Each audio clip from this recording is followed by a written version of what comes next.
Hi കൂട്ടുകാരെ, നിവേദ്യാസ് ക്രിയേഷൻസിലെ മറ്റൊരു വീഡിയോയിലേക്ക് എല്ലാ കൂട്ടുകാർക്കും സ്വാഗതം. അപ്പോൾ അതാ നമ്മളിപ്പോൾ ഉള്ളത് തമ്പാനൂരാണ് കേട്ടോ. നമ്മളിതാ തമ്പാനൂർ രാവിലെ എത്തിയിട്ടുണ്ട്. അത് കഴിഞ്ഞിട്ട് നമുക്ക് ഒരു ലക്ഷ്യസ്ഥാനമുണ്ട്, എവിടേക്കാന്ന് വഴിയെ പറയാം കേട്ടോ. ഇപ്പം ഒരു ലക്ഷ്യമുള്ളത് ഫുഡ് അടിയാണ് കേട്ടോ. അങ്ങനെ രാവിലെ നമ്മൾ വന്ന പാടെ കഴിക്കാൻ കയറിയതാണ്. അങ്ങനെ നല്ല ചൂട് ദോശയും ചമ്മന്തി സാമ്പാറും ഒക്കെ ആയിട്ട് എല്ലാവരും കൂടെ അങ്ങ് തട്ടി വിട്ടു കേട്ടോ. ഒരു 6 വർഷമായിട്ടുള്ളൊരു യാത്രയാണ്. 6 വർഷം പിന്നിട്ടു കേട്ടോ ഈ യാത്ര തുടങ്ങിയിട്ട്. മോനെയും കൊണ്ട് നമ്മൾ വരുന്നതാണ് കേട്ടോ. ഈ ഒരു ഫയലും പിടിച്ചിട്ട് നമ്മൾ വരുന്നത് തിരുവനന്തപുരം മെഡിക്കൽ കോളേജിലേക്കാണ് കേട്ടോ. അങ്ങനെ നമ്മൾ അവിടുന്ന് ഫുഡൊക്കെ കഴിച്ച് ദാ എൻ്റെ ആദ്യത്തെ സൗജന്യ യാത്ര. അച്ഛനും മോനും ടിക്കറ്റായി, എനിക്ക് ഫ്രീ ആണ് കേട്ടോ. അങ്ങനെ ആദ്യമായിട്ട് ഫ്രീ ആയിട്ട് അവിടെ നിന്നാണ് കയറിയത്. തമ്പാനൂരിൽ നിന്ന് മെഡിക്കൽ കോളേജ് ഫ്രീ കിട്ടിയിട്ടുണ്ടായിരുന്നു. അപ്പോഴത്തേക്ക് മഴയുണ്ടായിരുന്നു. അങ്ങനെ നമ്മൾ മഴയൊക്കെ നനഞ്ഞിട്ടാണ് വന്ന് ബസ്സിൽ കയറിയിട്ടുണ്ടായിരുന്നത്. അങ്ങനെ നമ്മളിതാ ലക്ഷ്യസ്ഥാനത്ത് എത്തിയിട്ടുണ്ട്.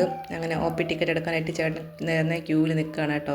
അങ്ങനെ നമ്മൾ മുകളിലേക്ക് വന്നിട്ടുണ്ടായിരുന്നേ. മൊത്തം നല്ല തിരക്കായിരുന്നു കേട്ടോ. മിക്കവാറും വരുമ്പോഴൊക്കെ ഇവിടെ നല്ല തിരക്കാണ്. നമ്മളിപ്പോൾ ഓർത്തോയിലാണ് കേട്ടോ കാണിക്കുന്നത്. 6 വർഷത്തിലേറെയായി അവനെ കാണിക്കാൻ തുടങ്ങിയിട്ട്. അപ്പോൾ ഇപ്പം വീണ്ടും നമുക്ക് വരേണ്ട ഒരു സാഹചര്യം വന്നു. അങ്ങനെ വന്ന പാടെ എക്സ്റേ ഉണ്ട്, ബ്ലഡ് ടെസ്റ്റ് ഉണ്ട്. അതിനുള്ള ക്യൂ എല്ലാം നിരന്ന് നിന്ന് കുറേ സമയം പോയട്ടോ. അങ്ങനെ എന്താ പറയുക, ക്യൂ നിന്ന് ബില്ലടച്ച് വന്നപ്പോഴത്തേക്കും ഇവിടെ എക്സ്റേ എടുക്കുന്നിടത്ത് വന്നപ്പോൾ ഒ പിയിലുള്ള എക്സ്റേയിലില്ല, അവനെടുക്കാനുള്ളത് ക്യാഷ്വാലിറ്റിയിലാണെന്ന് പറഞ്ഞു. അങ്ങനെ നമ്മൾ അവിടെ നിന്ന് ക്യാഷ്വാലിറ്റി പോയട്ടോ.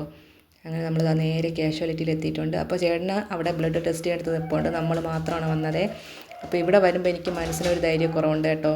ഇവിടെയുള്ള പല കാഴ്ചകളും പലപ്പോഴായിട്ട് ഇങ്ങനെ വന്ന് കണ്ട് മനസ്സിനൊരു ധൈര്യക്കുറവുണ്ട് കേട്ടോ.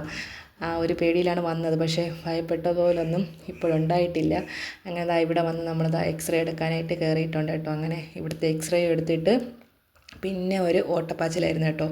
പെട്ടെന്ന് ഒരുപാട് സമയം ലേറ്റായി. അങ്ങനെ വന്ന വഴിക്ക് സൈഡിൽ ഉച്ചത്തേക്കുള്ള സൗജന്യ ഭക്ഷണം കൊടുക്കണുണ്ട് കേട്ടോ. പലപ്പോഴും നമ്മൾ ഇവിടുന്ന് വാങ്ങി കഴിച്ചിട്ടുള്ളതാണ്. പക്ഷേ ഇന്ന് ഇവിടെ നിൽക്കാൻ എനിക്ക് ഒട്ടും തന്നെ സമയമില്ല, കാരണം അത്രയ്ക്ക് ഓട്ടമായിരുന്നു.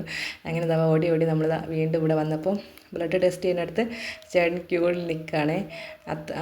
അങ്ങനെ വെയിറ്റ് ചെയ്ത് നിന്നതുകൊണ്ട് നമുക്ക് പെട്ടെന്ന് തന്നെ കയറാൻ കഴിഞ്ഞു. പിന്നെ ഇന്നും പതിവ് പോലത്തെ യുദ്ധമൊന്നും ഉണ്ടായില്ല കേട്ടോ. മോനുമായിട്ട് ബ്ലഡ് ടെസ്റ്റ് ചെയ്യുമ്പോൾ പലപ്പോഴും ഇപ്പോൾ സമ്മതിക്കാറില്ല. പക്ഷേ ഇന്ന് അതുണ്ടായില്ല. അതുകൊണ്ട് ഭാഗ്യത്തിന് അവിടെ അത് കഴിഞ്ഞിട്ട് ഇറങ്ങി. പക്ഷേ റിസൾട്ട് നമുക്കിനി അടുത്ത ആഴ്ച വന്ന് കാണിക്കാൻ പറ്റുള്ളൂ കേട്ടോ. അങ്ങനെ അടുത്ത് വിശന്ന് വലിഞ്ഞ് നമ്മളിതാ ഒരു ഹോട്ടലിൽ കയറി കേട്ടോ. ഒരുപാട് സമയം വെയിറ്റ് ചെയ്ത് കലിപ്പിലാണ് ഇട്ടിരിക്കുന്നത്. പക്ഷേ എന്ത് ചെയ്യാനാ, ഫുഡ് വന്നപ്പോഴത്തേക്കും കാണുന്ന ഭംഗിയൊന്നും ഫുഡിനും ഇല്ലായിരുന്നു.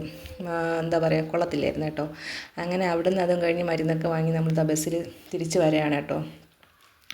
പിന്നെ എന്താ പ്രശ്നമെന്ന് പറഞ്ഞു കഴിഞ്ഞാൽ വൈറ്റമിൻ ഡി കുറഞ്ഞതിൻ്റെ ഒരു പ്രശ്നമാണ് കേട്ടോ. ജീവിതത്തിൽ വൈറ്റമിൻ ഡി കുറഞ്ഞാൽ ഇത്രയും വലിയൊരു പ്രശ്നമാവുമെന്ന് അനുഭവത്തിൽ വന്നപ്പോഴാണ് മനസ്സിലായത്. അങ്ങനെ നമ്മൾ തിരിച്ച് തമ്പാനൂർ വന്നിട്ട് അവിടെ നിന്ന് ബസ് കയറാണ് കേട്ടോ. അങ്ങനെ നമുക്കുള്ള ബസ് കിട്ടി. വലിയ തിരക്കൊന്നും കയറിയപ്പോൾ ഇല്ലായിരുന്നു. പിന്നീട് അങ്ങോട്ട് തിരക്കായിരുന്നു കേട്ടോ. അങ്ങനെ കപ്പലണ്ടി വാങ്ങി കഴിച്ച് ബസ്സിലിരിക്കുമ്പോൾ അതൊക്കെ ഒരു സുഖമാണല്ലേ. അങ്ങനെ നമ്മൾ നേരെ വീട്ടിലെത്തിയിട്ടുണ്ട് കേട്ടോ. വീട്ടിലെത്തിയ പാടെ എത്തുന്നതിന് മുമ്പേ കോള് വന്നിട്ടുണ്ടായിരുന്നു. നമുക്കൊരു അതിഥിയുണ്ട് കേട്ടോ. അതാരാന്ന് വഴിയേ പറയാം. അപ്പോൾ അതിഥി വരുമെന്ന് പറഞ്ഞ ഒരു ദിവസം മുന്നേ തന്നെ എത്തിയിട്ടുണ്ട്. അതുകൊണ്ട് നമുക്ക് കാര്യമായിട്ടൊന്നും അതിഥിക്ക് കൊടുക്കാൻ പറ്റില്ല. അപ്പം നമ്മുടെ ചിന്നുവാണ് കേട്ടോ ഇന്നത്തെ അതിഥി.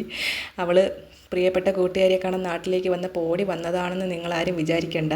അവളുടെ മെയിൻ ലക്ഷ്യം അവളുടെ മോളുടെ യൂണിഫോം തയ്ക്കണം, അതാണ് കേട്ടോ. അങ്ങനെ നമ്മൾ അവരായിട്ട് ഒരുപാട് സമയം സ്പെൻഡ് ചെയ്തിട്ട് അങ്ങനെ രാത്രി ആയപ്പോഴത്തേക്ക് അവരും തിരിച്ചു പോയിട്ടുണ്ടായിരുന്നേ. അപ്പോൾ ഇന്നത്തെ വീഡിയോ അത്രയേ ഉള്ളൂ. Tata bye bye, see U.